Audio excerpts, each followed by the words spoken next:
में बड़ा। ऐसे ऐसे का बोल के बताओ, नजरों का इशारा समझ नहीं आता हमको, यही चक्कर में। चलिए थोड़ा थोड़ा भैया बैठ जाएंगे तो अच्छा रहेगा, उनको देख नहीं पा रहे हैं।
खराब हो गई पूरा कि भांग पी के गांजा पी के कि भांग पी के गाड़ी जब चलाई हो और डराई पर सजा गांजा पी के गाड़ी जब चलाई हो और डराई पर सजा।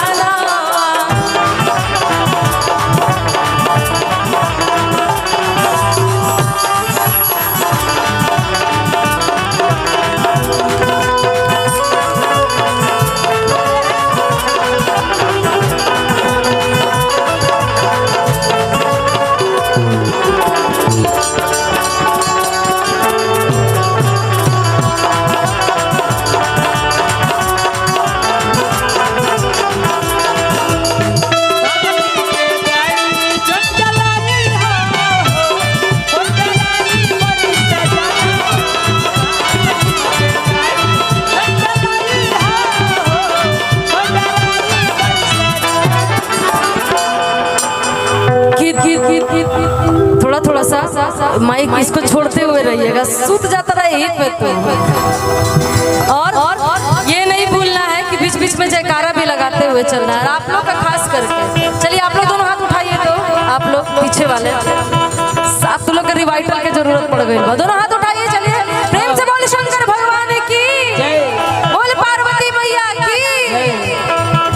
हाँ हाँ हाँ चढ़ी जे नशा तभी गड़ी दासा माथा तोहार जहुआ जाई, चढ़ी जे नशा तभी गड़ी दासा माथा तोहार जहुआ जाई, धरे के रहिया हेने वाला दूसरा राह न जाई, धरे के रहिया हेने वाला दूसरा राह न जाई, चढ़ी जे नशा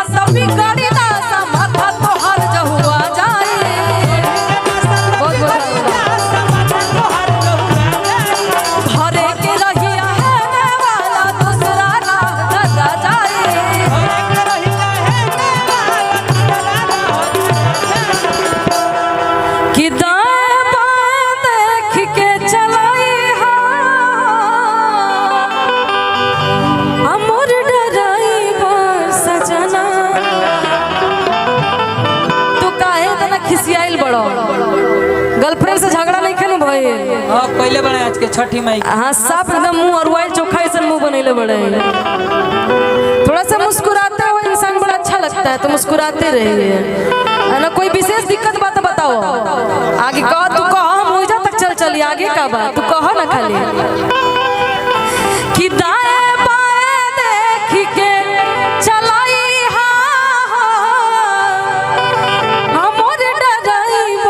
सजना। अब कहाँ आई कैमरामैन के धकेल दी नीचे, क्या चाहता रहा वो बेचारा वैसे ही सकता, इतना पास आएंगे तो उसको जूम आउट करना पड़ेगा, इसलिए हम आगे नहीं आ रहे हैं। कि भांग पी के गाड़ी चल चलाई हो और डलाई सजना।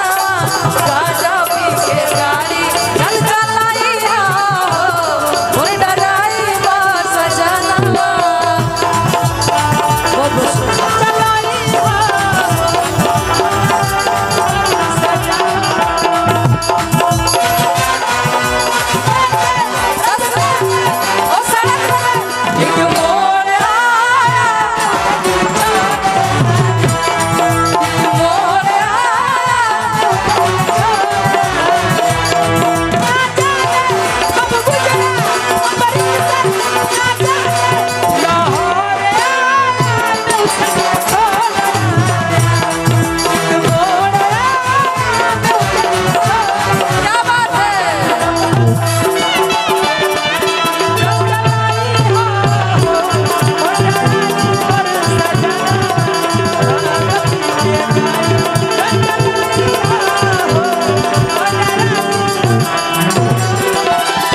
एक और गाना था कि रोड पर कांवरियन के भीड़ लगल बहका में चलवते जपिया ड्राइवर एक पीला ड्राइवर हो तो वैसे ही मुस्कुरात रहत रहे, 500 उड़ावत रही तारा ऊपर कि रोड पर